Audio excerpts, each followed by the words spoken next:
Hello,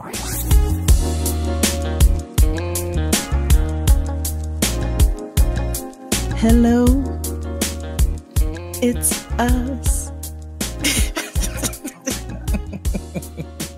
Oh my God! Praise the Lord, niggas. Jinx. Yes. What's up? Welcome to episode 26 of Gettin' Grown with Jade and Keia, your weekly dose of all things adulting. Yeah, we're talking about the good, the bad, and the I don't know what the hell I'm doing of being a 30-something in the year of our Lord 2017. Amen. Yeah, so welcome me, welcome you. What's up, sis? What's happening, sis? I mean, you know, we both just rushing into this thing. Where you coming from? Listen.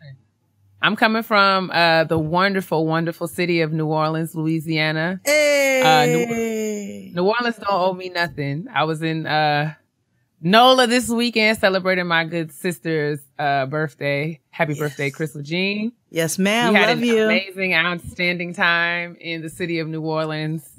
And to make the trip just all the more fantastic, I got to sit next to one of New Orleans' finest on the way home. Big Frida? No, honey. I just a beautiful black man. Monster with the fade? No. Just a beautiful black man. We shared awesome conversation in during the flight. Oh, and you're talking about one of New Orleans' literal finest. Oh, yes. Oh, yes. Oh, yes. I'm thinking, listen, that boy has been eating some red beans and rice, and I just want to shake his mama's hand and tell her, I thank you so much for all that you have done. I have an important question. What's up? Does he work out his legs as much as he does his upper body? Oh, yes, honey. The proportions, all things were in place. All things were in place, honey. He had a big back. You know, I love backs. I've been talking about backs. Girth. Wealth. Girl. Wealth. Woo! Listen, all things were in order, and he smelled wonderful. I was just trying to be, you know, a lady and hold on to my uterus as best as I could. Yeah. Yeah, but I mean, it was just awesome. Bumping in the night. Sorry. Man. Do. I said, well, I'm just gonna just continue to smile and nod. Just continue to smile and nod. Yeah. You had he's breath awesome, mints? whoever he is. Did you have breath? Did you have breath mints? We were. I mean, I felt like I was in a good place. Okay. I wasn't concerned about anything. Cool. I mean, and he was just really pleasant, very nice. And we talked about television. It was just great. It was just great. Really. You shoot your shot? I didn't, because I'm terrible at that. I didn't know how to do it. I didn't know how to do it. I didn't know how to do it. I didn't know how to do it because I felt like what I was feeling on the inside of me, I was nervous that if I opened the door, it was going to go from 0 to 100, nigga, real quick. That's right. So you were gonna eat to him. You was gonna show up in your bra and a cardigan. I was just gonna be like, so my uterus, would you like it? He's like, do you want to go to dinner? No, I don't. So I saw all kinds of those terrible scenarios playing in my mind. And I just didn't even have the presence of mind to just keep it really cute and just say, you know, because we talked about like work and professional things. I could have slid a business card. I could have done all of these things, but I just did not have the presence of mind to do that. But I mean, I guess it just wasn't in the cards. One day we gonna do a shoot your shot episode. I'm just not, I have never, ever been able to do that. Like I have, in all of my African-American life, I have never been able to do that. And I applaud and commend all of the women of America who are just able to do that. But I just be like, hi, literally, hi, all my words, name's Keia. All my words just leave. I just be looking, hey. I don't be knowing. So they be like, yeah, who's going? I'm be like, what's up, nigga? And I mean, I was just looking all of the regularist of degularists, like of all the time. Like, I mean, I didn't even have no eyebrows on. It was literally just like, I'm going to the airport and I'm going home. Mm-hmm. I was not in a place where I was feeling fly. Like my hair is, you know, just kind of like all over my head. My face was moisturized, but dry, you know. It was moisturized because, you know, you moisturize when I meant dry and it was makeup less. That's what I meant. Okay, got it.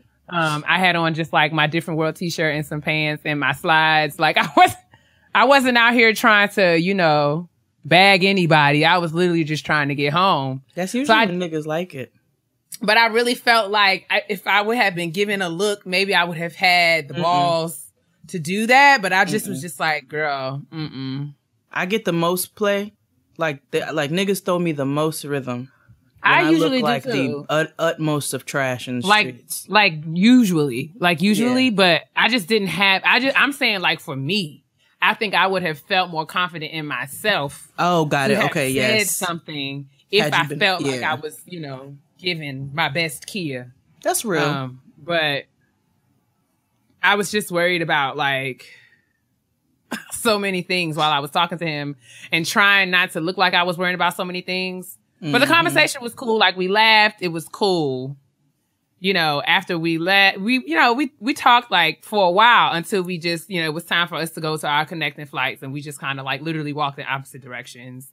But it was a very pleasant exchange. And now in hindsight, I can think of the many times where I could have been like, you know, it was great to talk to you. Like, here's my card if you want to keep in touch. Like, but I never ever thought of that. I was just like trying not to sweat visibly. Y'all see Keia with the humble, here's my card. You know what I'm saying? That's literally the best that I could do. Like, I couldn't have done anything other than that. Like, I could not.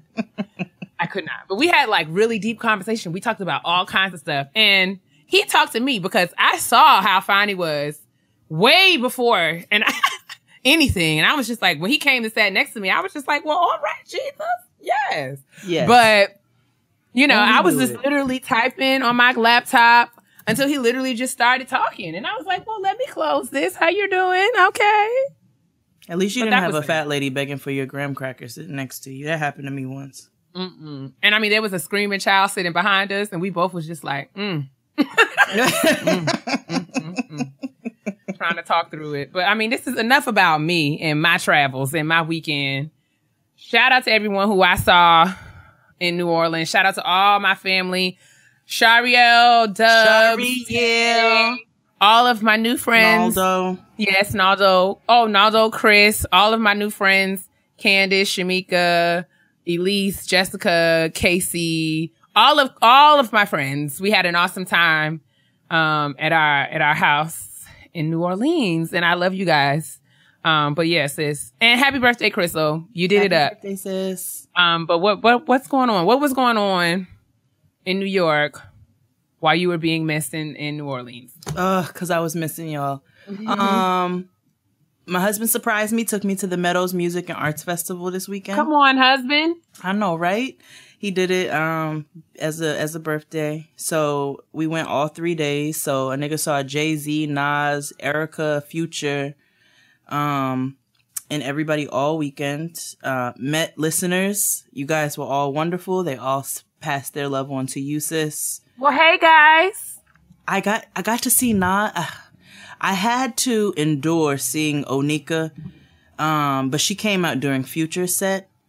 She did not ruin Nas's set, and I appreciated that because I feel a way about this relationship, and I'm gonna be perfectly honest. I really tried to just not speak on it because I mean, I cannot think of a reason. Like I don't know if the reason that I have for not being a fan of their relationship is justifiable. I don't care.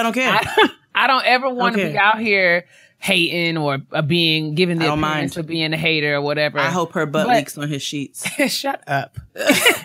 I don't care. Just like at my core, I just feel like Nikki is not worthy. And I feel bad saying that, but I mean, I guess I don't. You know, giving her maybe I don't, but I'm just saying I don't feel like you want to feel bad. You feel bad that you don't feel bad. I do. But I feel like Nas and Khalees made sense. Oh my God, sis. Even my husband, and you know niggas don't even really be chiming in on stuff like this. And he didn't say anything like, I don't wish, because niggas don't usually think like that. But he was like, I really liked Khalees and Nas as a couple. I was like, didn't we? We loved them as a couple. We loved them, right?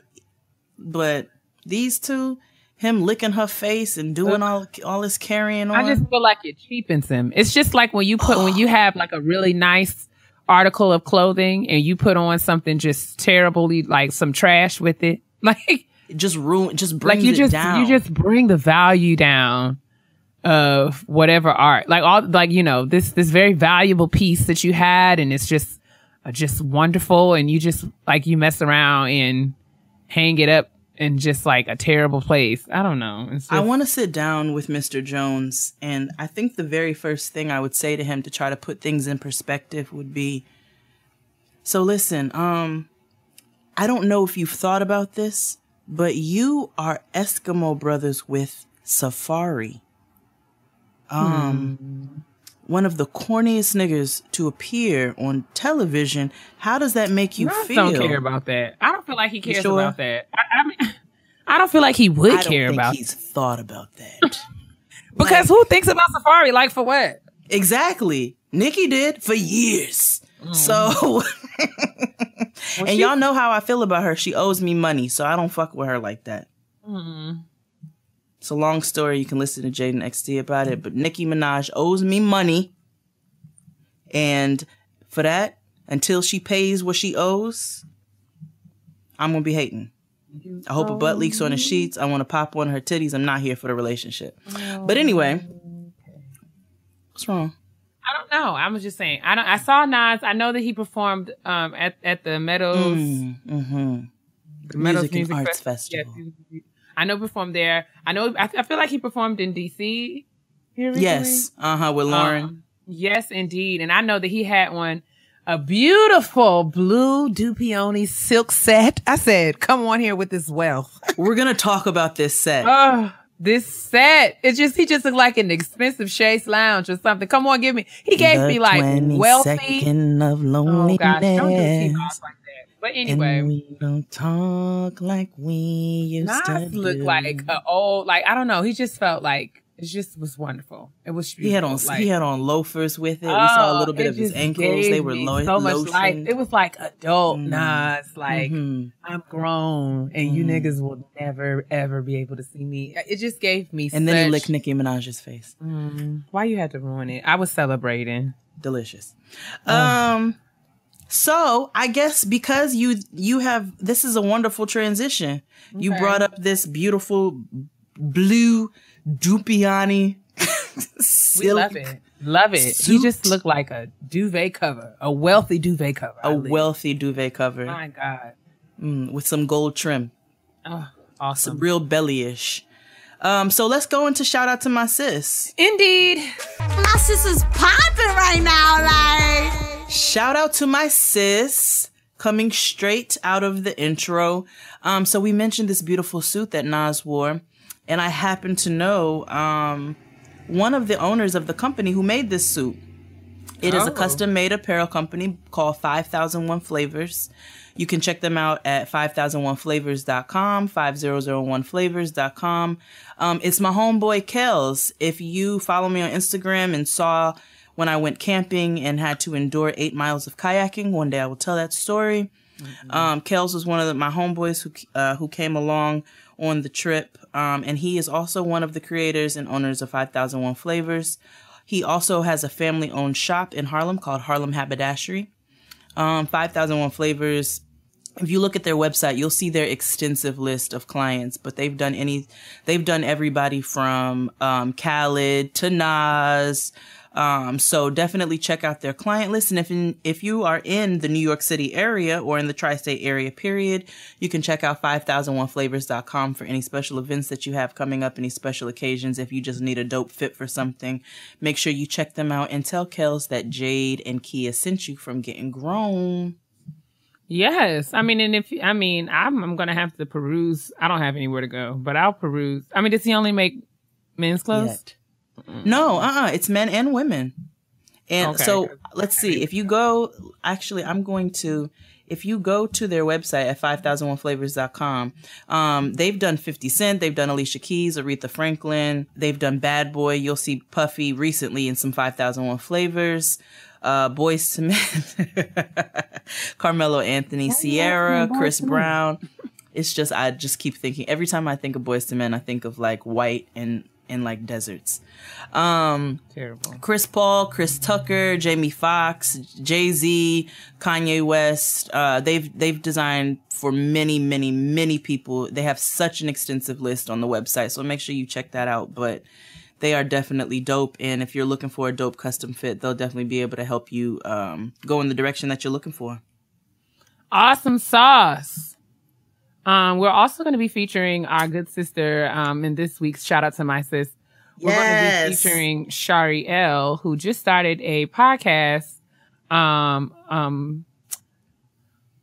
for her weekly fresh and entertaining takes on all things NFL. So she has a podcast called The Belle on Ball. It's a football podcast. And listen, Shari L is possibly the most passionate football fan I have ever seen or known in all of my and one of the African-American funniest life. people that I know. Literally. So if you are a girl or guy who loves the sport of football and you want to listen to someone who shares the love of the sport and will have honest, fresh, entertaining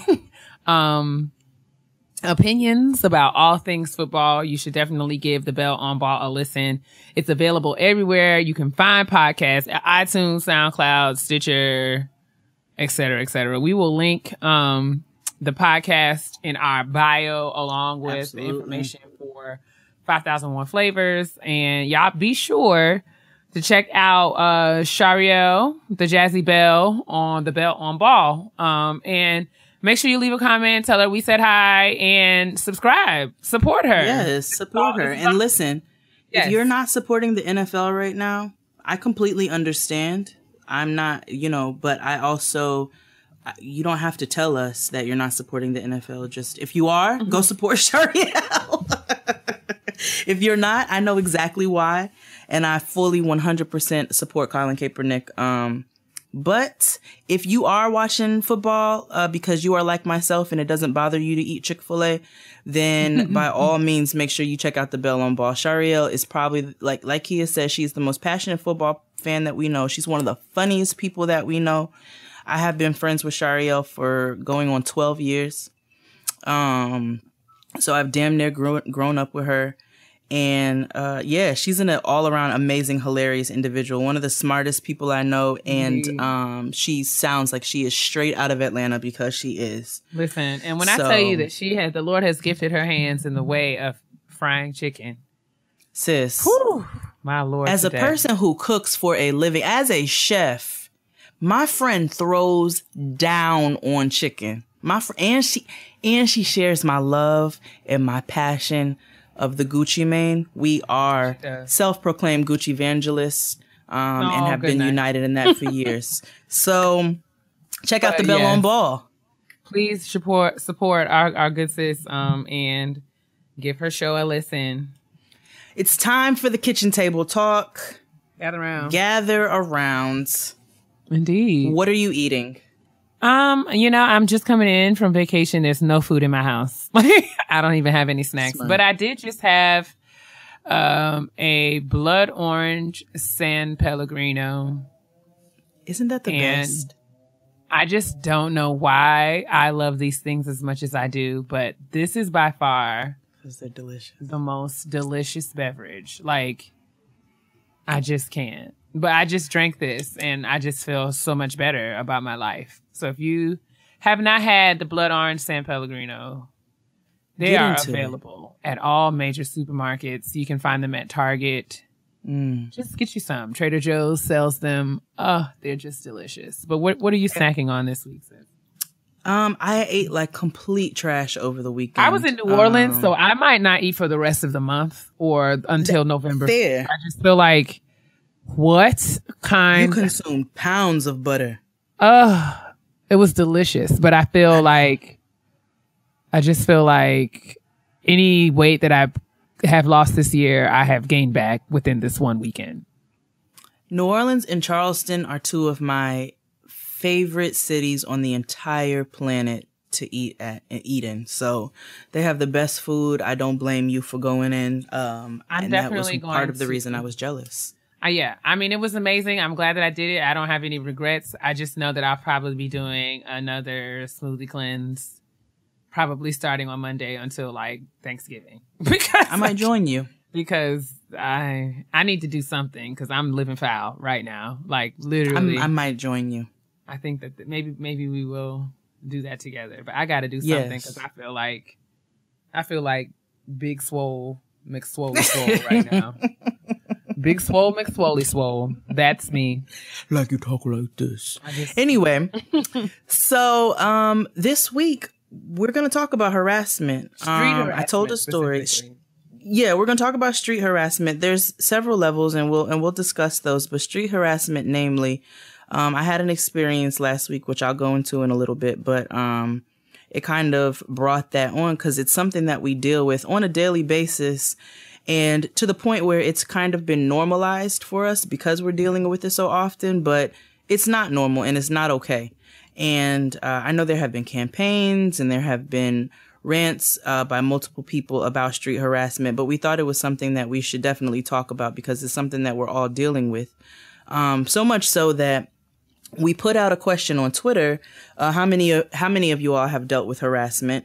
And we got a number of responses from listeners about the different types of harassment. And so many. Most of them being, we had one, it wasn't funny, but it was, where somebody was talking about a homeless person who calls them all kinds of uglies and niggers and shit like that. And they think because they're white and homeless that they can still talk to people any kind of way. That's still a form of harassment. But if I don't give you money and you start cursing me out, but it's also not fun. Street harassment is not funny because it has been taken to a level where it has become dangerous. People have lost their lives over it. There was an instance Labor Day last year where a girl did not want to accept, a lady did not want to accept the advances of a nigger on the street at Juve. And she didn't want to dance with him. She didn't want to accept his advances. And he shot her in the face. So street harassment it has been taken to a level where it has become very dangerous. So we thought it would be appropriate to discuss street harassment, what it is, how to identify it, and then practical tools and ways for us to respond and protect ourselves while we're dealing with that. So, with all that being said, excuse me. First of all, sis, why don't you give the people the definition of what harassment is, the proper definition? So I looked up street harassment. I just did a random Google Isha search. And I found a website called stopstreetharassment.org that gives a pretty comprehensive definition for street harassment. And they preface it by saying that there is no standardized definition of street harassment yet. But they have a working definition because it is something that is very fluid and continues to change over time. So their working definition is gender-based street harassment is unwanted comments, gestures, and actions forced on a stranger in a public place without their consent and is directed at them because of their actual or perceived sex, gender expression, or sexual orientation. Street harassment includes unwanted whistling, leering, sexist, homophobic, or transphobic slurs, persistent requests for someone's name, number, or destination after they've said no, sexual names, comments, and demands, following, flashing, public masturbation, groping, sexual assault, and rape. Yes. So that is extensive. And then the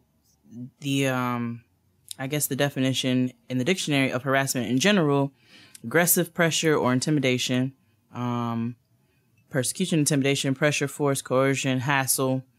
And it is, in the legal sense, it's a behavior that appears to be disturbing or threatening, refers to persistent and unwanted sexual advances, typically in the workplace, where the consequences of refusing are potentially very disadvantageous to the victim. Indeed. So, I guess we can talk a little bit first about since this is about street harassment, but we do want to address the harassment that people face in the workplace. Have you experienced any harassment in the workplace? I can't say that I've experienced harassment in the workplace, no. Personally, I have not. I've definitely experienced street harassment, but workplace harassment is not something that I have been. I mean, people have said I have been, I don't even want to say inappropriate, but I have had conversations with men in the workplace that have not always been comfortable. But I've never been in a situation where I felt like not safe or that someone was intentionally trying to force himself or herself on me in any way, shape, form, or fashion. So yeah. What about you? I'm not laughing. You just laughed, but I know. Okay. So I had harassment start early in the workplace. It's never gotten to the point where, and we're going to talk about that too, because there are ways to respond, and we know that not everybody has has it in them to respond in a manner where they're able to pop back and snap back. You know what I'm saying? And we want to make sure that we address that. But I have experienced it. First, I was young. I was a teenager working at McDonald's. I was 15. And I had a boy named Drew who I worked with. Drew. Who tried to kiss me in the walk-in. And I punched him because you don't try to kiss me. And I have never even... Is that Fenty Beauty? Sorry. No, it's just a mirror. And way to tell the people that I'm multitasking. Jeez. I was just fixing something is in my eye. Really, miss? What are you doing over there? Opening presents or whatever it is you say? Because my multitasking doesn't make noise, sis. But you're still doing it. But I'm saying it's not bothering nobody. I'm just trying to make sure my contact stays in my eye. I was looking in the mirror because my eye is itching. Girl, just keep talking. You over here worried about what I was doing. So Drew tried to kiss me in the walk-in and I punched him. So that was my first experience for harassment, and I was able to handle that myself. I did not have to go to HR. But if you're in a situation like that, where you are in the workplace and somebody is making you feel uncomfortable, we'll go into some of the steps as to how you should handle that. But that was my first case of work harassment. Outside of that, I hadn't really dealt. I mean, I've had niggas make inappropriate comments. I'm able to kind of just pop back and make comments back. But I did witness the fall of a serial sexual predator in the workplace. I had a boss who, if you looked at him and his appearance and you dealt with him on a daily basis, he was a cool person. He was cool. But this nigga had a problem. He had a real problem with using his authority. And I found out down the line that he'd hit on multiple employees early in their employment when they first started working there, and put them in places where they felt very uncomfortable. So they didn't feel like they were in a place where they were able to say something. One girl was new. She was trying to start her career, build her career. And she was like, I don't want any trouble. So he put her in an awkward place where she didn't know how, and he was her direct supervisor. And then we found out that another girl that we worked with, initially when she started, he was asking her to dinner, and it was under the guise of, we work together, we live close to each other. So, hey, let's go out and have some food, after work or whatever. And she kind of played along into it because she was like, I have to work with him, so I don't want this to be awkward. But that is harassment, and that is taking advantage of your position. When you put people in a place where they feel uncomfortable to the point where they don't want to say anything or they don't want to react because they are afraid of how it might affect their careers. So we know that is a very real thing. And that is something that I witnessed, which I think is absolutely disgusting. Not to mention that he hit on another coworker's roommate. He hit on one of my friends. He's hit on clients. He's made inappropriate comments about clients. So things like that are never okay in the workplace. But, yeah, that's probably where I've seen it the most in the workplace. That's probably. So the when most you're that I've saying seen. like harassment, you're clarifying, like you're talking about sexual harassment in the workplace? Sexual harassment. Okay. Yeah, I'm sorry. We're talking about sexual harassment in the workplace. Where somebody is making you feel uncomfortable. And it may not be direct to the point where they are like, let's fuck. You know what I'm saying? But even putting somebody in that place is a form of harassment. And you need to be very clear about that and being able to identify that. But moving along to street harassment, because I know, even if you haven't dealt with it in the workplace, I know just as a Black woman from New York who has lived in New York and walks this very earth, you have dealt with street harassment in a number of instances. What are some of the experiences that you've had? I mean, it happens frequently. Unfortunately, I think it happens to a lot of us. Most recently, I've had somebody follow me on the train, on the platform when I get on at my stop, and I'm literally walking up the platform and I notice that someone is behind me. And sometimes if I notice someone's behind me, I will intentionally move in a very blatant way that it's like, you know, if they move the same way, then it's obvious that they're following me. So I did that a couple of times. I got on the train. He got on the train in the same car and had positioned himself to where he can kind of like watch me. This was like early in the morning. This is a full train. He was making, like, he never said anything, but just like the persistent staring. And not okay. Was just like, it just really didn't sit well with me, to the extent to where like I got on Twitter and I said, you know, this nigga is staring at me on this train. I don't feel comfortable. And I literally said, if something happens to me, this man did it, because he just, so I didn't feel comfortable, and he just kept moving closer and closer to me. And I took my phone out and I put it up like I was going to take his picture. And, he got off the train after I did that, and he stood on the platform and like threw whatever was in his hand. He threw it. I was sitting at the window. He threw it at the window and yelled some sort of curse word, as the train doors were closing. But that's happened to me more than once. I've also, you know, again, this is on the Metro again in DC. I've had someone, I was waiting for a train. I was at the Gallery Place stop. This was months ago, like maybe even last year. I was waiting. It was late at night. I think I was coming from somebody, Cortez's house maybe, but I got on the train. I was sitting there. There was a bench. We were waiting for the train to come. This guy was walking past. He walked past me and came back. And then he came and sat next to me. And he was rolling a blunt. Like he literally like he split a blunt and emptied out the guts and was like re-rolling it. And I was just on my phone. I had my headphones in, and he was just like, "You don't want to talk to me?" And I was like, "No." No, I don't.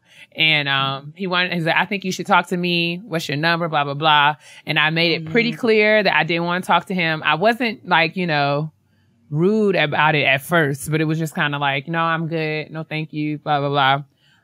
But he was just like, I don't understand why you don't want to talk to me. Like, you know, I'm a nice guy, blah, blah, blah. He got on the train with me, rode the train with me to my stop the whole time, constantly asking me for my number, constantly talking to the people around us. Like, she don't want to talk to me. I'm like making eye contact with these strangers. Like, this, I don't feel safe. Who is this man? All the while I was holding an umbrella in my hand, and I'm thinking like, if I have to, how can I dispose of this nigga? Like, how can I kill this nigga with this umbrella? Like, if it comes down to it. He got off the train with me. At that point, there was another Black woman on the train from the other car. We kind of made eye contact. And I kind of like nodded at her. She like looked at me like, "Girl, are you all right?" And I just like shook my head.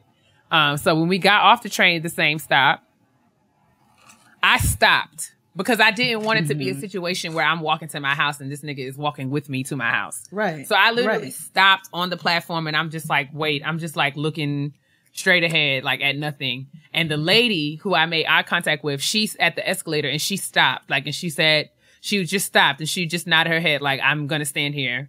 And the guy is still talking to me. Like, he gets in my face and he's just like, "You should take my number." And I'm just like, at this point, I'm not saying anything. When I tell you that this nigga literally screamed his number in my face, he was like, 202!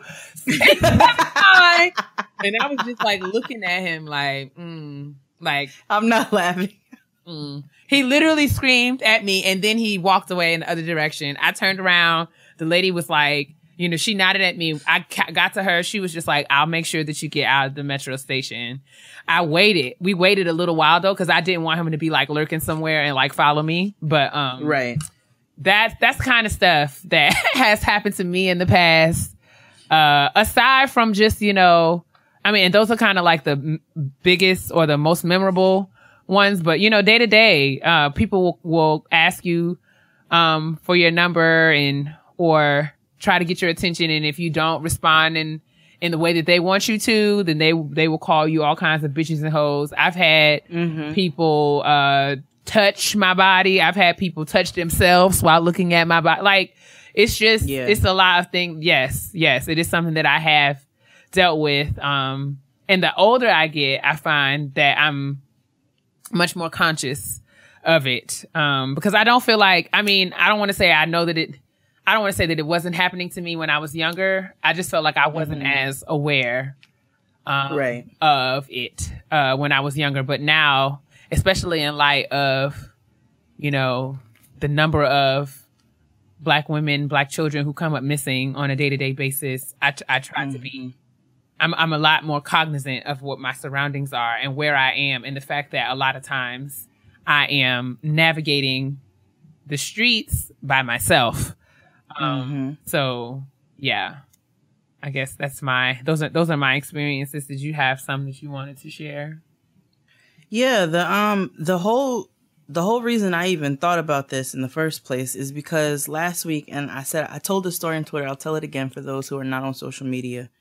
I was on the train. It was a crowded train. I was actually headed to Crystal's house, and a man who was shorter than myself, maybe the same height, I don't know, looked like he's about 7-8 months pregnant, no exaggeration, got on a train. And it was a crowded train, and we all know that, you know, personal space is super limited when you're on a very crowded train in New York. But he got on the train, and I'm holding on to the bar, and he is like kind of standing behind me. So I didn't think anything of it initially. I feel his belly because his belly is so large. So that's what started making me uncomfortable. I'm like, yo, this nigga's belly. So I looked around, I turned around, and I'm like, yo, his belly's mad big. Like, that's why his belly's touching me. He can't even help it. That shit is so big. But then I felt his belly press into me. Yeah. And then I felt it press into me more, to the point where he was trying to push his pelvis into my ass. And I turned around and I looked at him in his face and I said, get your fucking dick off of me. That's not funny. I'm sorry. But like, and he was like, what? No. The train is crowded. The train is crowded. I was like, if the train's and I started screaming. I was like, if the train's so motherfucking crowded, then turn around and put your dick on that nigga. But get your dick the fuck off of me. And I'm yelling it even louder, like, get your dick the fuck off of me, to the point where he felt so uncomfortable, he got off at the next stop. Good.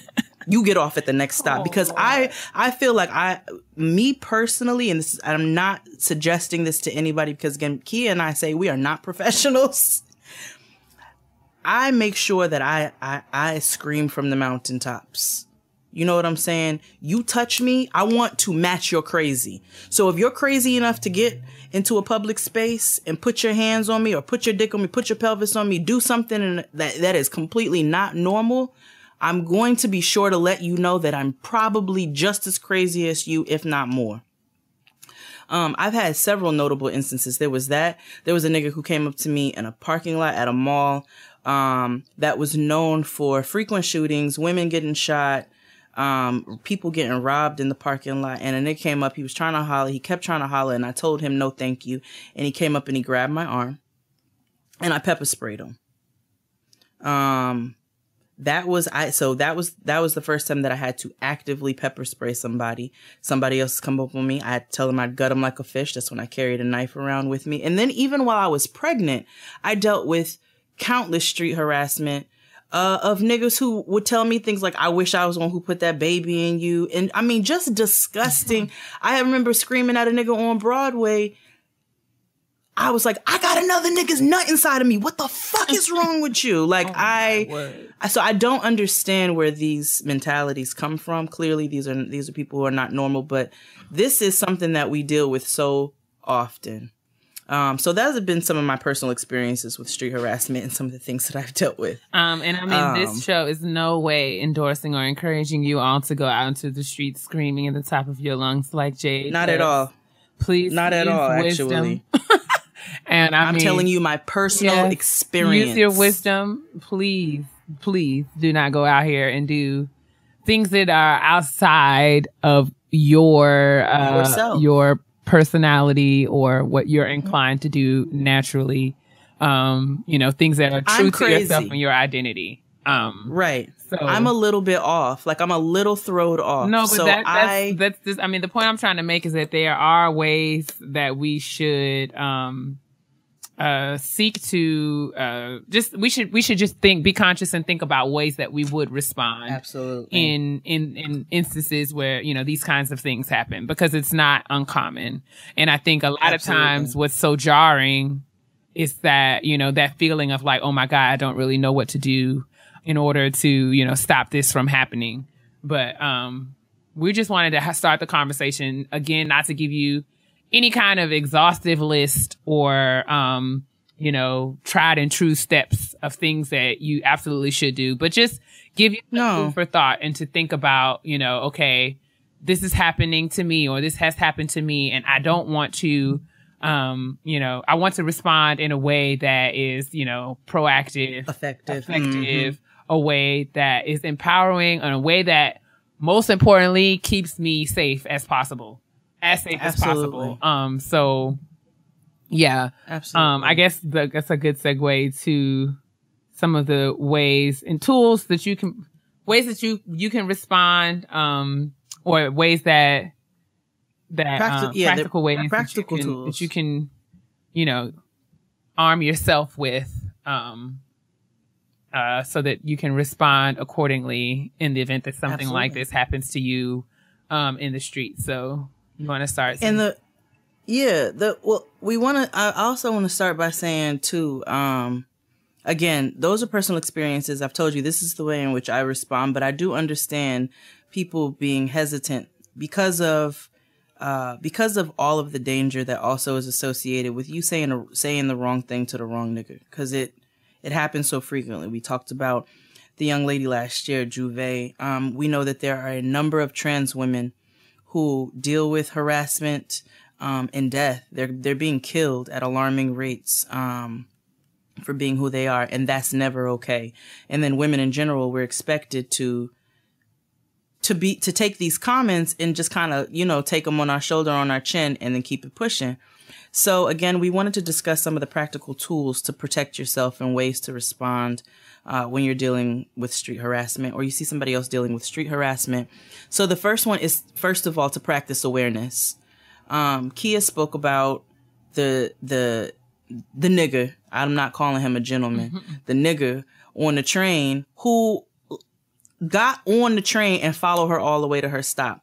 First of all, speaking to the men, having a conversation with my husband, he told me when he's walking on the street, he knows that his presence can intimidate a woman who is walking by herself. And so he always tries to make sure to not walk behind her. He'll stop. He'll let her walk in front. And then he'll let her walk behind him. And he'll keep it pushing because he's like, I don't ever want to put a woman in a situation where she feels uncomfortable. So we want to practice awareness on both ends as men and women, because I know we have male listeners and female listeners. Our male listeners, be cognizant of your presence on the street. Not saying that you are, we're not calling you a big intimidating black man, but as a woman on the street, when you have a man walking behind you, I know I automatically go on guard if I have somebody walking behind me because I don't know who's out there. So we want to make sure that we practice awareness, and we're always paying attention to our surroundings. I know we like to walk with headphones on and things like that. I avidly walk with headphones and shades on, but I'm always conscious of my surroundings, because you never know what type of person you're dealing with. Right. And in practicing awareness, it's not necessarily just, awareness in the literal sense. So it is, yes, being aware of where you are, your environment, and the people that are around you. That's very important. But also just like building awareness about, and just having some level of understanding. This is for, you know, both male and female listeners. Just thinking about one of the things that I think that, you know, a place of disconnect, or a place where we haven't really had a lot of conversation, especially within communities of color, is, the way that power and, power dynamics are kind of like demonstrated, and how, you know, even some of the ways that we have been socialized, like totally unbeknownst to us, ways that we've been raised up and socialized, and things that we've just kind of been conditioned to kind of just deal with. Like, I don't think that, you know, there are some men, I don't want to categorize all men, but there are some men who don't realize the way in which, and I know that, you know, in their mind and in their heart of hearts, it's not their intention to be, you know, imposing or to, you know, make anyone uncomfortable. They're just being nice. But you have to be conscious of your identity as a person, and whatever privileges that come along with that identity. So there are spaces where women are privileged and men are not. And then there are spaces where men have certain privileges, male privilege, that women don't have. So I think if we all were just to kind of be intentional about educating ourselves about, you know, kind of what the socio-political and socio-cultural history of our country is, and kind of seeing the ways in which those things are manifest in like current context, that might help us to not only protect ourselves, but to kind of, you know, have and build awareness, to help other people build awareness around them. So I'll give you a quick example. Even today, when I was getting on the airplane for my connecting flight in Atlanta, I was in line. The ticket agent was scanning our boarding passes so that we can board the plane. There was a white man in front of me. The ticket agent himself was a black man. The black man asked the white man for his boarding pass and says, "Good afternoon, sir. Have a safe travel, sir, blah, blah, blah, blah, blah." So he definitely, you know, I'm saying this to say that he very loudly and very clearly addressed this man as sir, like as an adult. He looks at me and he says, "Hey, princess." And he was like, "Where you headed?" I'm just like, we all getting on the same plane to the same place. Like, why are you asking me where we headed? Blah, blah, blah, blah. But he called me princess. He called me a pet name, right? And in that moment, I had the opportunity to just make him aware of the way in which that he, you know, he referred to the man in front of me as a man, like as an adult, and he respected him as such. Princess is something that it's a pet name. If that man in front of me could be sir, why do I have to be princess? Exactly. And, you know, it was an opportunity for me to kind of just, the way that I said it might not have been the best way. Like, I literally just looked at him and was just like, I'm grown. Like, I'm a grown woman. I'm a grown, and I have a name. I can do My whatever name I is want. clearly printed on this boarding pass. If the white man in front of me is sir, then I'm ma'am or Miss Robinson or whomever. You know what I'm saying? So, like, you know, I'm not your princess. I'm not this. I'm not that. The lady, we kept on going down the jetway. And is it the jet? What? That's not the jetway. Is it the jet bridge? I don't know. The bridge that you go in to get from the gate to the plane. So we're going past, and a black lady who was behind me, she was like, "I heard what you said to the gate agent, and do you not know that he called me Angel?" So like Stop. See, what's the problem? That's what I'm saying. Like, he was like, "Hey, Angel, have an awesome trip." And I understand that this man probably thought that he was doing something to brighten my day or brighten this lady's day. But I'm just saying that you don't know what people are dealing with. You don't know what kind of histories and what kind of charged, or what kind of emotions and experiences you can, you know, bring to the surface for people. So I think that we were all more conscious and aware of how we engage with one another, male and female. And just realize it's sometimes, even as innocent as things can sound, like, it's easy for things to kind of go into that sexual connotation, you know, that inappropriate place. So I think we all can do better about, you know, being more conscious about just having, you know, just being more equitable. Like, you know, whatever, however we treat one another, you know, just thinking that through. So in building that awareness, I just wanted to make sure that that I said that, because harassment is anything that is unwanted, anything that makes you feel uncomfortable. So if this creepy man is calling you baby, even if he doesn't mean it to hurt your feelings, it's okay for you to say, you know, I would just really appreciate it if you would call me by my name, or I would just appreciate it if you would not call me that. And I mean, he can be offended by it. And I mean, you can say to him, it's not my intention to offend you. And I know you probably don't mean it, but I'm telling you, you know, it's okay to set a boundary for yourself if it's making you feel uncomfortable. Fran brought up a good point. Actually, we were having a discussion about this earlier on the phone, and she said that she notices even in business meetings with men, when she's going to do business with a man a lot of times, and they don't realize this, that they always want to take her out to dinner. They always want to go out to eat in some sort of like date form. Whereas when they're dealing with a man, they don't suggest those types of settings. They're more professional settings.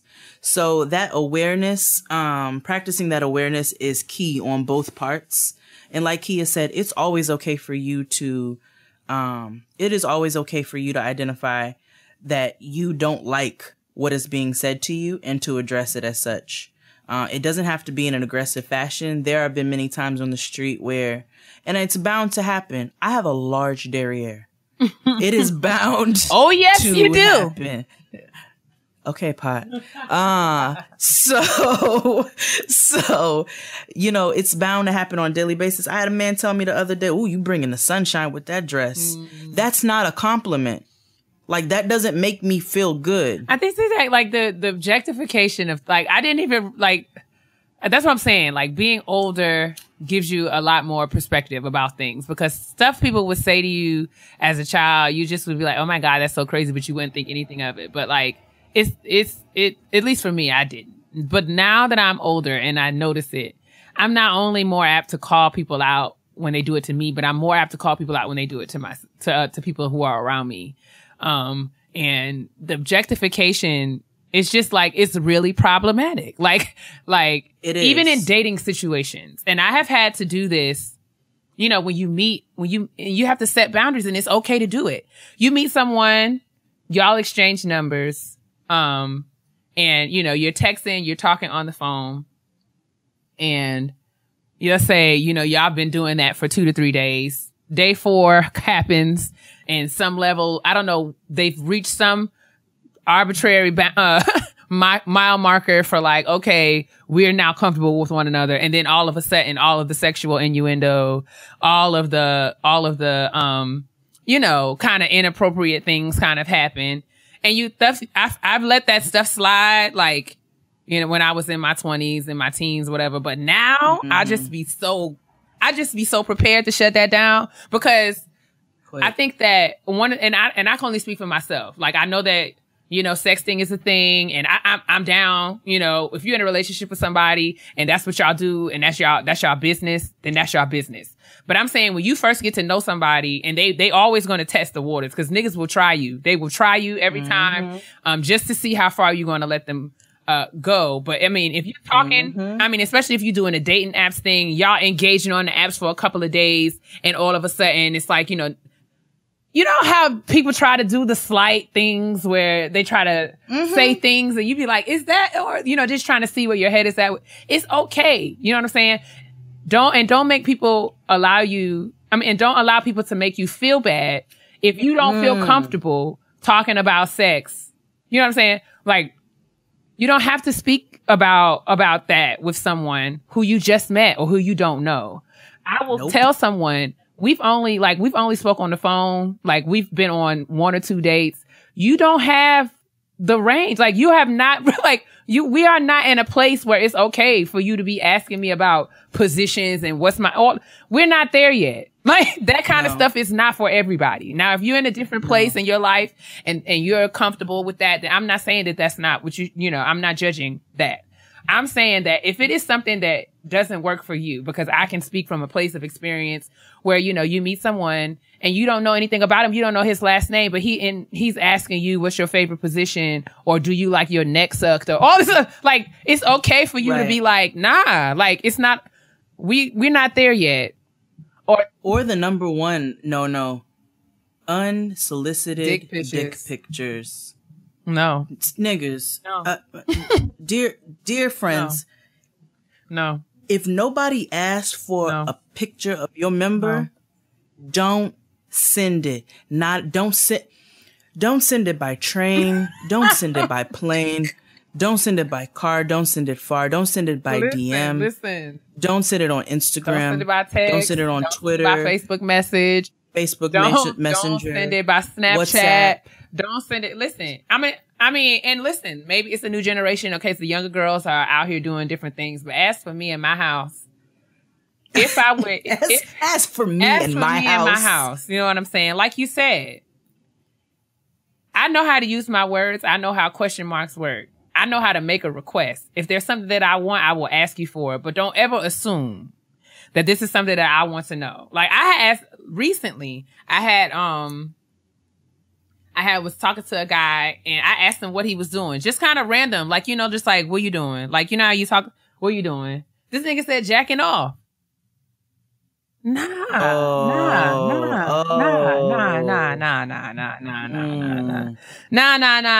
Like, nah. Now, I mean, this is, we were talking like the show is about street harassment, right? So we're talking about harassment that comes from people that you don't know. But I'm just saying that this kind of, anything that makes you uncomfortable for me, my definition. It's harassment. It's harassment of, and it's it's okay for you to set a boundary. That's all I'm saying. That's kind of like what the point of what I'm saying is, like, in terms of protecting yourself, it's okay. The first arm of defense is kind of knowing what your deal breakers are, knowing what works for you and what doesn't. Now, if a dick picture doesn't bother you, girl, get your life. Or if a nigga asking you things about yourself, what your sexual preferences are, what you like to do, if that doesn't faze you, that's your business. But I'm talking specifically for people who are receiving this kind of attention and they don't want it. Absolutely. And it's okay for you to say, nah, this is not good. And I mean, if he decides to leave you alone, then what you need to do is lift your hands and tell God thank you, because he's not the one, sis. Like, this is not behavior that people kind of outgrow. I guess it's not something. No, it's not. And if they try, fuck niggerdom has no age limit. And most of the time they'll hit you with that, oh, I'm just playing. Like, you don't, like, oh, I thought we was all adults. Now that is my favorite. Like, let me tell you, what you're not going to do is twist that shit back on me and make it seem as if I am wrong for feeling uncomfortable because you are talking about something that we are not yet. We are all adults. You're not going to make me feel bad about my wants. We're all adults. Or my boundaries. First of all, us being adults, like, being adults, yes, means that you get to do what you want to do, but it also means that you have to take responsibility for your actions. Being adult means that you also know how to, stop yourself. You know what I'm saying? Children have no boundaries. Children do whatever they want. They're reckless. If left to their own devices, they will come and go and do whatever they want. Real adults exercise restraint, and they know when behavior is appropriate and when it is not. So if you hit me with that, we're all adults bull swanky, I'm gonna ask, are we? Because real adults know, you know what I'm saying? Like, if I was a child and I went into Bergdorf's and I saw a pair of lubes that I wanted, I would just take them. But me being an adult, I know that there are consequences for me taking things that don't belong to me. And if I take them, then I'm gonna have to suffer those consequences. So don't hit me with that we're all adults, and don't make me feel like I'm a prude or I'm not sexually mature because I don't want to talk about sex with you as a stranger, because that's creepy and you're a predator. So relax yourself. But we kind of went on a tangent there. I apologize. But that is step number 1 is practicing awareness. And that's on all levels. That is for everybody involved in the situation. Practice awareness of oneself, how you're coming off, how you're presenting yourself, and then also knowing that it's okay for you to say no. It's okay for you to say that something makes you uncomfortable. And then also practicing physical awareness, when you're out in these streets. With that being said, number 2, speak up. Speak up about, and we covered some of that in the first part. If you're not uncomfortable with something, say you're not comfortable with something. it's okay for you to be like, no. If a nigga wants your phone number and you don't want to give it to him, you can say no. You don't have to scream it at him. You don't have to be a bitch about it. But it's okay for you to say no, no thank you. Or it's okay for you to not respond, period. Also, if you see somebody else dealing with harassment in the street, such as that woman who saw what you were going through on the train, right, it's only right for us to speak up. You know what I'm saying? Even if you like, don't speak. You know what I'm saying? Like, you can... Right, exactly. Like, because me and that lady did not have a conversation until after that man had walked off. Yep. It was just... You spoke with your eyes. Okay, you know what I'm saying? If you're in compromising positions, it's all right to look for people, like, even if it's just like... I mean, in my mind, I'm saying if something goes down and something happens to me, the people who I look dead in their face, they're not going to be able to say they didn't recognize me or they didn't know what happened to me or they didn't see what was going on. At the very least, like, it's okay for you to make people aware. So speak up it's okay to speak up and speak to the person who's directly offending you or the one who is actually doing the harassing. It's okay to speak up with regard to that. It's also okay to speak up for others when you see it happening to them, but it's also okay to speak up to people around you and just being like, hey, I don't know this man. I don't know why he's talking to me. And I've asked him several times for him not to. I don't know why he has his dick on me. Exactly. Like, it's okay for you to even just open your mouth, because you doing that makes other people aware. So if it comes down to it, you need to involve the authorities, or if someone else needs, there will be other people who can vouch for the fact and said that you spoke up and said that you were not comfortable in this situation. And if the person persists, then that all the more solidifies their position as the person who is of the problem. Absolutely. And that's in all forms. That comes to street harassment, which, like we said, we are talking about specifically. But when we spoke a little bit about work harassment originally, you want to speak up in the workplace as well. Make sure you're documenting. Make sure that you are letting people know. And I know that HR is supposed to be for you. Let me just hip y'all to something. HR is not for you. They are for the company. But you can protect yourself by speaking up and letting people know what is going on so that it does not continue in the future. Because just because somebody holds a certain position doesn't make it okay for them to say things to you that you don't want them to say to you. So that's number 2. Speak up. Speak up when you see it happening to somebody. You know, we need to stand in solidarity. Speak up when it's happening to yourself. It's okay for you to do so. Number 3, protect yourself. This is a lot more specific. There are certain steps and things that we can do. You can't stop a crazy person from following you in the streets or saying crazy stuff to you on the streets because you can't control people. But what you can do is control yourself and protect yourself. As women, when we are, we can do things like walk with our keys in our hand. You know what I'm saying? Put your keys between your fingers so that you can just gut a nigga like a fish if you need to. Pepper spray, knives. Well, I mean, protect yourself in some form or fashion. Research and find out what's legal for you to carry. Because I know there's some you have states, to be responsible. Yeah, there's some states there, where tasers are illegal. There's some states where they're not. But I recently, one of my coworkers, when I came, the morning after I got followed on the train and I came to work and I was like visibly shaken because I was scared. Like when he threw the thing, I don't know, it was just like unsettling. But I was like, I walked to work and I got to work and she was like, "What's wrong?" So I told her what happened. And she bought me a pepper spray. Like she bought me and she was like, "Put this on your keys. I know you be out here moving and grooving by yourself." And sometimes when people see this, she was like, "You might not even have to use it." Because when I carry my purse, I usually hang my keys like from my purse. She was like, a lot of times I've noticed that if I just make sure that this is visible, like a lot of the people who would bother me won't bother me because they know, okay, she's not for that BS. No. But yeah, and not in addition to protecting yourself, not only carrying something that will be able to help you in defending yourself if it comes down to it, but also being conscious of your surroundings in terms of like when I walk from either my house or the work or wherever I'm coming or going with regard to public transportation, I try not to take the same route every day or, I switch it up. Exactly. And this new thing, this is not really wise, but it just makes me feel better. So where my job is, there's a lot of side streets in terms of like, in DC is really notorious for like alleys. They have these like really wide driveways and kind of alley spaces where, you know, cars park in the back of the buildings or whatever. But it's also, especially when you're walking at night, it is kind of scary because, you know, people can just kind of dip out of these places. And I have resorted to walking in the middle of the goddamn street. Like, let me tell you something. Okay. I've done it. Listen, I will get off of a sidewalk. I will get in the middle of the street because I'm like, listen, I'm going to get up underneath the street. Like, can't nobody say that they didn't see me. That's what I'm saying. And I would almost risk, I'm willing to risk being like in the street because I can get out of the way of a car. But, you know, I just feel like it's just. I see a car coming for, I see a nigga. Exactly. And I just feel like, I don't know, but there are certain things that I have tried to do. There are times where I have certain friends, girl and guys, you know, I will call and say, you know, just stay on the phone with me until I make it to my door.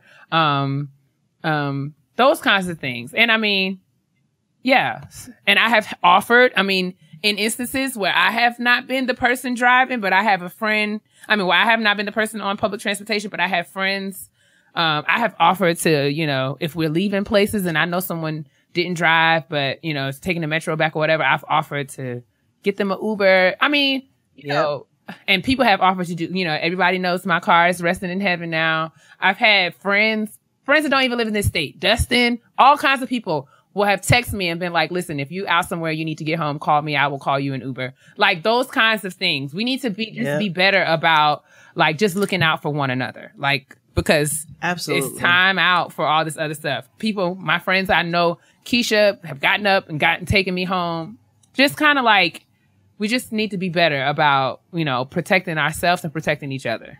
Yes, absolutely. So make sure you protect yourself. Stay aware of your surroundings. Those little pepper sprays that Keia talked about are super clutch. I carry my keys on my, I clip my keys to my jeans like I work at Home Depot, and it's fine. I keep them right there. It keeps them handy. I don't lose them. And I have a nice little leather pouch that carries the pepper spray in it. Unclips real quick, swipe that little red thing over, and you can have a nigga burning in a matter of seconds. So that's how I protect myself. Sometimes I do try to get on the phone with people, but sometimes I'll even fake a conversation just to appear as if I got somebody watching me at all times. Like, it's not a game. Walking in the middle of the street, making sure that you're not traveling too late on public transportation at night. Be super aware of that. I used to do that all the time, and I used to ride from like Brooklyn to the Bronx to Brooklyn, 4 a.m. That's not safe. And as you get older, besides the fact that you're tired and it's usually much quicker for you to jump in an Uber and get yourself home, it's just not safe for you to be on public transportation or be walking in the street at a certain hour. And it doesn't make you a punk. It doesn't make you anything like that. It just means that you are smart and you are aware that there is only a certain amount of power that you have. So protecting yourself is always key. I do have a taser though. I don't care. I think I'm gonna get one. I have to make sure that it's legal in the state that I live in, but it's not. I don't know if it is in DC. I know it's not here. My boss was saying it's either DC or Maryland. One of them is illegal. I have to look it up, but I think New York is illegal, but niggas don't care about legalities, so neither do I. I will tell you which brand it is off of the air. And then the last step, seeking support. Again, and a lot of these are intertwined, and they all work with one another, but we've talked about a sense of community, just making sure that you're supporting one another. If you see somebody else going through it, if you see somebody else going and dealing with harassment with somebody who may not be stable, make sure you're sticking around supporting them. Offering rides to friends, making sure that we're traveling in groups when you're in a sketchy area or it's late or what have you, just in any capacity where you might be in danger. Or have to deal with harassment to a point where it makes you uncomfortable, making sure that you seek out that support. Because there's always somebody out there who's going to be willing to help you if you open your mouth and say so. Totally. And I mean, the number of men and women who responded to the tweet from the show's podcast, citing all the times that they have been followed, touched, groped,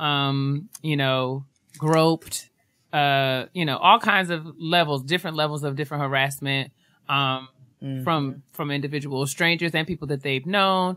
I mean, it's pretty safe to say that, this is a thing that we're all dealing with in one way or another. So I just think it's healthy to keep the conversation going. Lots of people were talking and engaging, via Twitter about it. I mean, it's something that happens so frequently. There are a lot of online resources. I mean, just me doing the Google search that I did, I came across a website by a photojournalist who was documenting her experiences and the experiences of her friends that have dealt with street harassment. Sharing those stories is really empowering and helps us to know better, to get better, I should say, about responding to it in a way that is safe and responsible and effective.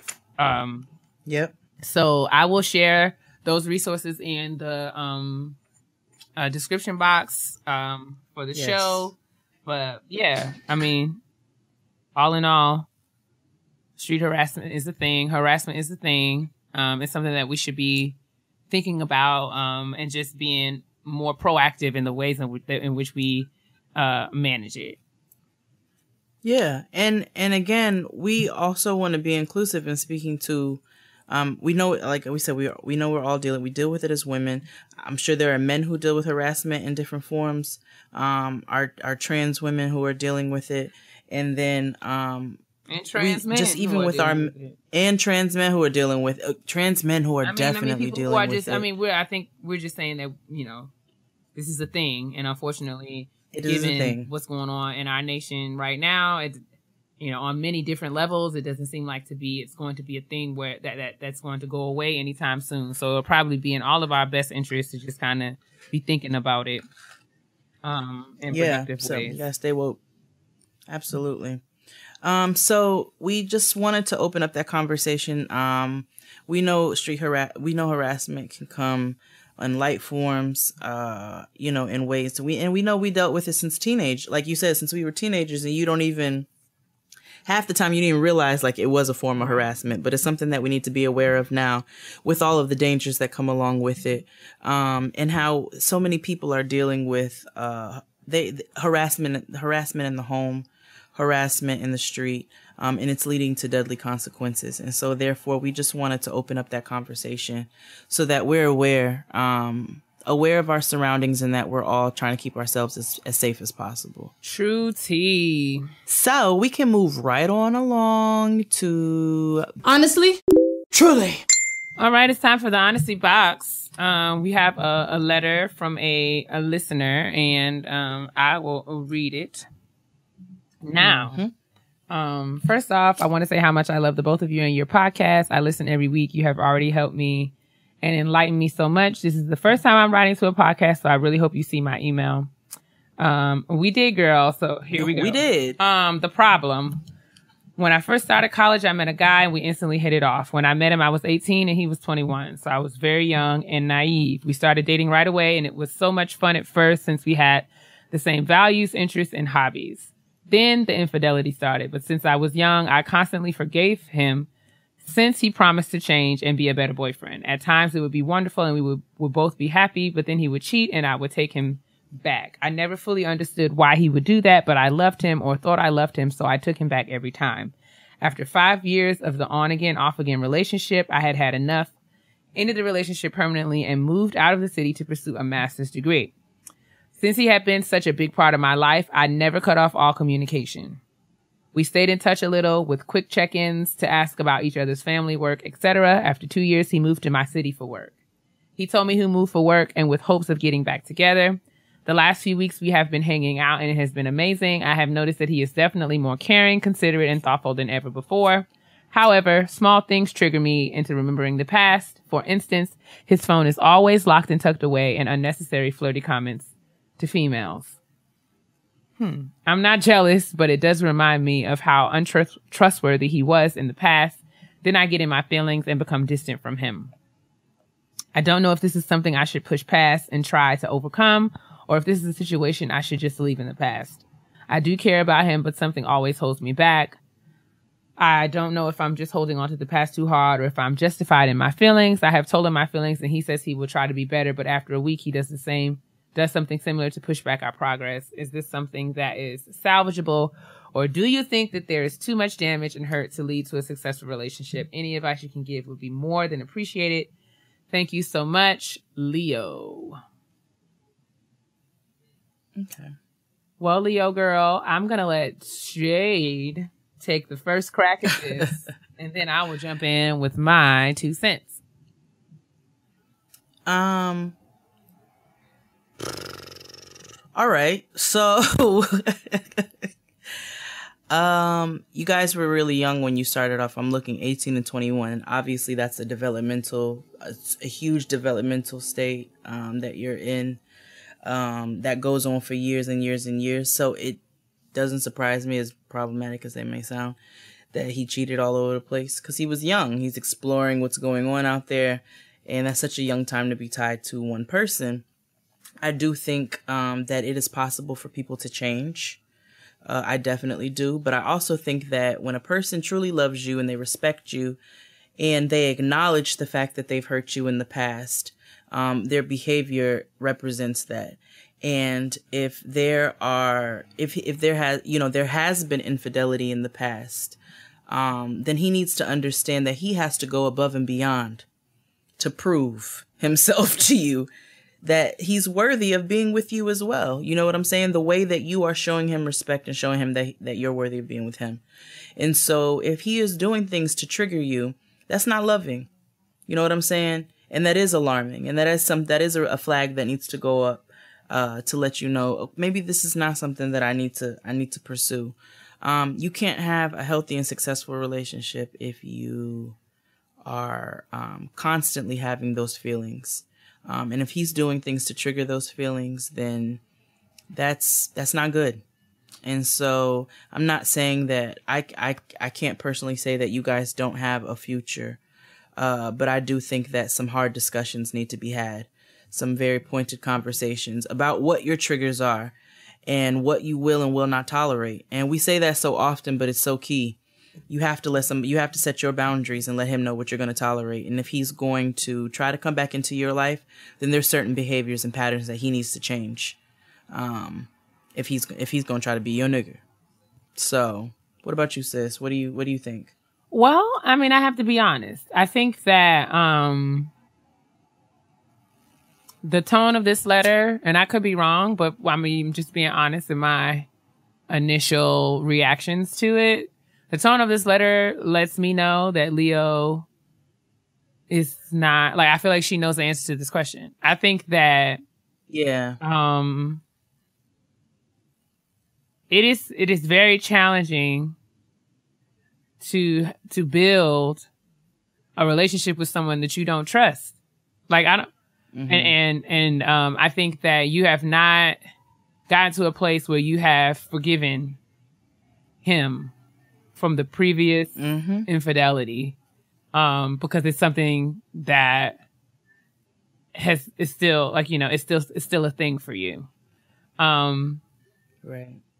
Because in order for y'all, you asked if this is salvageable. I feel like in order for y'all to build, you have to build from a fresh slate. Like, you cannot build on the crack foundation of all the other times that he cheated on you. You would literally have to, like, start fresh. And right. I don't get the sense from your letter and the way that you talk about him and your relationship. I think that you guys have a good time with one another, and it's easy.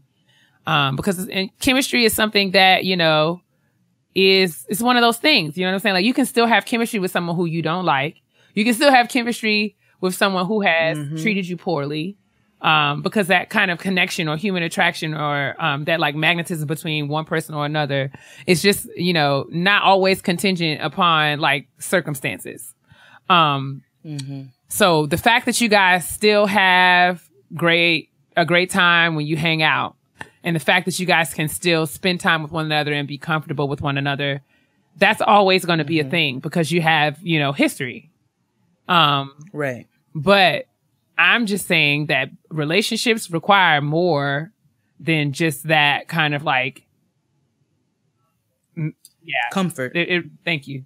It requires more than just that kind of, you know, ease between the two of you. And in order for y'all to build and get beyond, you know, just kind of like hanging out and kicking it and getting to a place where y'all are actually building and working toward the next levels of relationship or the levels of relationship that will come, you have to get to a point where y'all can work through all the other stuff.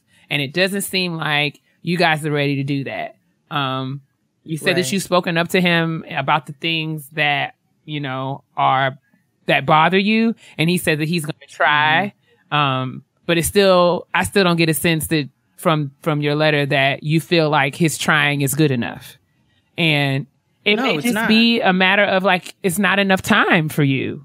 Like we have to sometimes honor the spaces in our lives where we've been hurt. It's like, no, nigga, you hurt my feelings and I just can't bounce back from that right now. It's hard. Like, and you don't rush it. You know what I'm saying? Or don't rush yourself into dealing with something that you're not really ready to deal with. So I don't get the sense from your letter that you have forgiven him. You guys are in a place where you can start afresh. So I don't think that it would be wise for you to try to build a relationship from a place where, you know, the foundation is not solid. You're absolutely right. And that the whole thing is that, and we've heard this from so many listeners and read this from so many listeners from letters that we haven't even been able to read on the air yet. That familiarity can be so dangerous. Bruh. It'll keep you hemmed up and stuff for years and years and years, right? And it will keep you like so distracted, like to where you're not even seeing other things going on around you. Man. Because the thing is, it's a familiarity. So this nigga knows how to make you feel good. He knows the things to say that are going to make you laugh. He knows what your interests are. Reading this, you talked about how you guys have done check-ins, how you've never really fully disconnected. And you do check-ins about like what's going on with your life, about each other's family, about work. Those are super familiar things, especially that whole family dynamic. Like that's another conversation. But that familiarity in general can be so dangerous because it can be so deceiving. But you've answered a lot of these questions yourself. And on top of that, you have to demand a certain level of respect.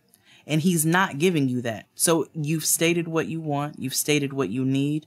And it's unkind and it's disrespectful to know what somebody's triggers are and to continue to try to spend time with them and still do the things that you're doing. That's never okay.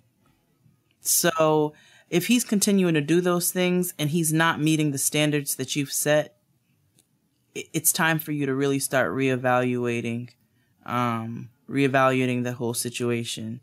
And it might be time for a full disconnect for some time. I just think whatever you do, aside from him and his behavior, you are only responsible for yourself.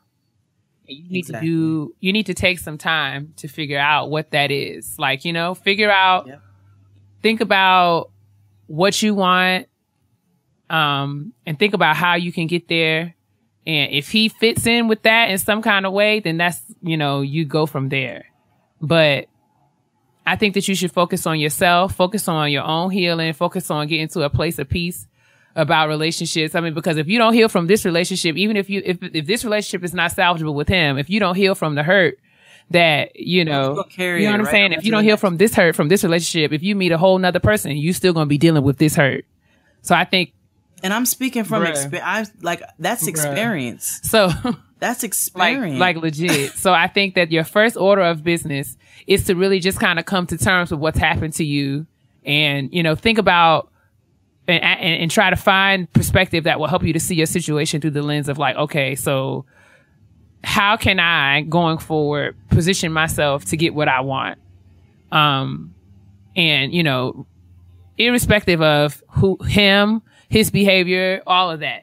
You have to, because at some point we have to no matter how much we love these niggas, how much we think that they're great and awesome and wonderful, at the end of the day, we have to remember that we are only responsible for ourselves. And we cannot make anybody do anything that they are not ready to do, are not willing to do, and are not capable of doing. Because I think a lot of times he might need to come to a place of growth in and of himself.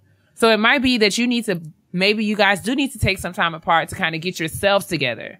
Because, that the personal work that you have to do on yourself is really what's going to really be the basis of a strong relationship and good communication between the two of you.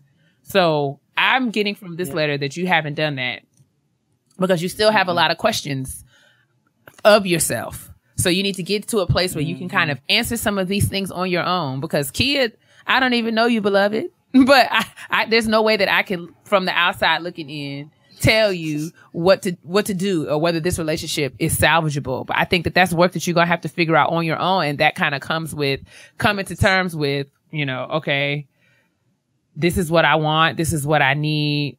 And, aside from feelings, aside from loyalty, aside from familiarity, all of that stuff will blind you and keep you in unhealthy situations for years and years and years. And at some point we have to be responsible and take.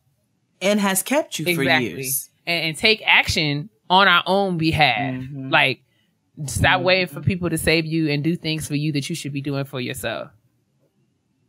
And you've taken some positive steps, like even you moving and pursuing your master's, like you said.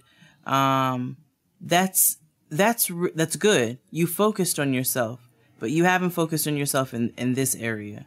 You haven't done the work in this area.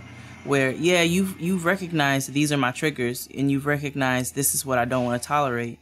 But I don't know if you fully set those boundaries with him. You know what I'm saying? He still has that familiarity too. And that's another thing you have to remember. Niggas play on that familiarity. They know that you're comfortable with them. They know that you have a certain level of comfort with them that you're going to always have. And so they will play on that. And you gotta do the work. And that work has to be separate of him. I'm not telling you what to do as far as your communication with him, but you have to do that work on yourself. And that might mean having to disconnect, which you haven't done. So look at the things that you have done and what's not working for you, and start doing the things that are going to work for you. And start trying to figure out what that is exactly. So hope that helps. Make sure that you're sending your honesty box questions to gettinggrownpodcast@gmail.com. It is lovely every time you guys put in the subject line what it is that you're wanting specifically, whether it be a petty peeve or an honesty box, or if you just want, to write to us, whatever the case, putting that in the subject line always helps when we are going through trying to figure out what we are going to talk about this week. So thank you again for writing in, Leo, and I hope that anything we said was able to help you. Indeed, sis. Keep us posted. And I want to be very responsible of the things I say to my sister, because everybody know I can be real petty. P-E to the T-T-Y, honey. Gather round, petty children of America. It's time for the petty peeves, where we celebrate all things petty, especially our petty listeners and their petty concerns. Put your petty on parade. On a petty note. So I will start. Yes. We have I will read one from one of our faithful listeners.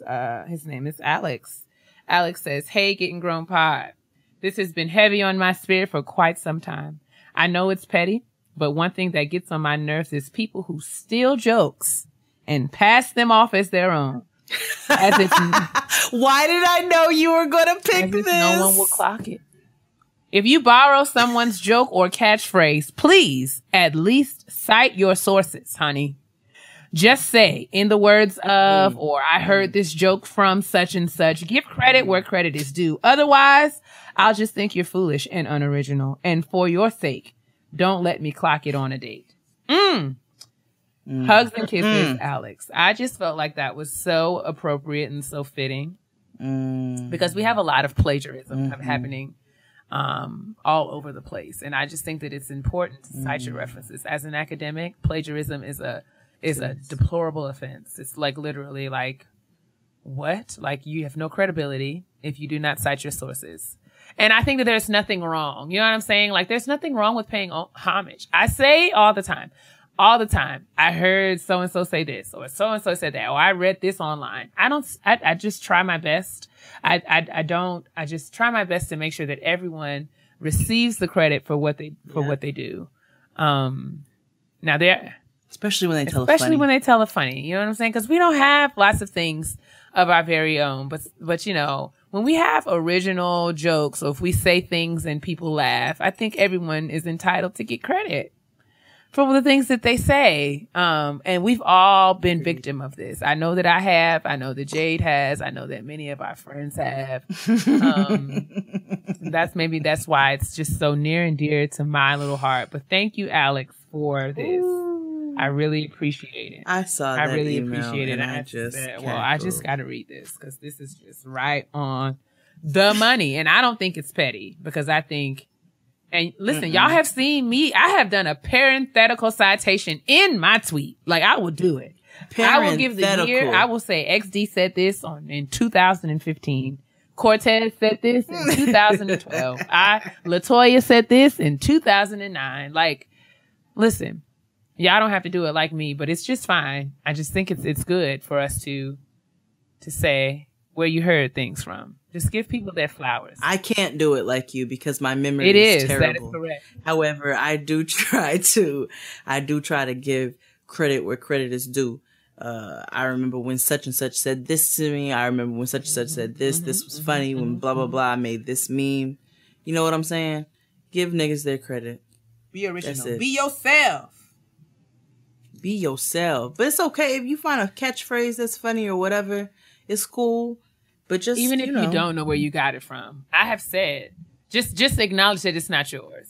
Just don't make it seem like even if it's not yours. Like, you know, I mean, if it's not yours, just say it's not mine. Like, even if I don't know exactly who said it, I'd be like, Twitter said. I will give. I saw this on Instagram, Facebook, whatever. I will just acknowledge and own up to the fact that I did not say it first. Yeah, or I'll quote it. I'll put it in quotes, man. Whatever. Yeah, let's do it. Just know it, like, whatever. That's a good one. Well, you know, my petty peeves generally involve some sort of commuting. Whether it be the train, driving, whatever, they are always related to some sort of movement. This week, my petty peeve are people who drive luxury cars. All of them? I say this because, not all of them, I guess, because I got some friends who have luxury cars, but a lot of them here in New York who I don't know are assholes. I have niggas who drive BMWs, and Range Rovers, and things like that, tend to think that they are the rulers of the road, and they are not.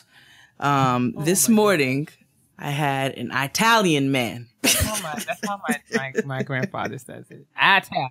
Well, my grandma says, I just want some, like, we have a spaghetti. Just go get me. I want some Italian bread. Italian. Well, my grandfather is Italian, so I could not say it, but it was an Italian man this morning driving a Range Rover. So I'm taking Noah to school, and you're not supposed to park in a certain lane for hours because people are commuting in the morning and it slows down traffic. Obviously, people still do it anyway, so you have to go around. It's slowing down traffic. That's my other petty peeve. People who, and this is why I say the luxury cars, because these are the people who do not let you in. Now, I am a courteous driver, which is why I get so annoyed with people who are not. And so I will put on my blinker. I don't just try to inch in front of people. I'll put on my blinker. You know what I'm saying? I'll try to get your attention and be like, yo, can I get over? I'm not just going to cut you off. You know what I'm saying? So I do that to this nigga. I'm like waving. I honked my horn. I rolled my window down. At this point, you are blatantly ignoring me, and it is irritating the fuck out of me. So I threw a banana at his car. But, because there was Noah did not finish her banana. She ate her yogurt, and I was pissed. Your face. So that's when I got his attention. And he rolled his window down promptly, looked me dead in my face and said, "Are you normal?" No. And I smiled and I said, "Do you want to find out?" And at that time, he let me in. Out here doing What? Everything, bro. Because I try to be courteous to people. I try to be a decent human being. Because he was driving a luxury car, he deserved to have a banana thrown in his car? No, I think because he was an asshole, he deserved to have a banana thrown in his car. About luxury cars. So how did we get here? It is just because I find that the majority of the niggas in my neighborhood who drive these luxury cars are the biggest assholes on the street. Today. So, all I say is stop being an asshole on the street. If we all drive courteous, traffic will flow. You be mad, bruh. I do, man. You be so mad, and I don't like you just. I'm you be wilding out like that with Noah in the car, and people is crazy. I know, and I beat myself up about it later. I said it immediately. I was like, man, I can't do that. Sometimes I can't. Listen, sis, I'm learning every single day. I'm a work in progress. Yeah, me too. I get it. And I'm here to help you. So I'm here to tell you that you got to cut that crap out. I said it to myself immediately. I was like, man, I can't throw bananas at people's cars because I don't really know who's in there. I mean, I get it. We all get mad in the car and we all be wilding out. It's fair.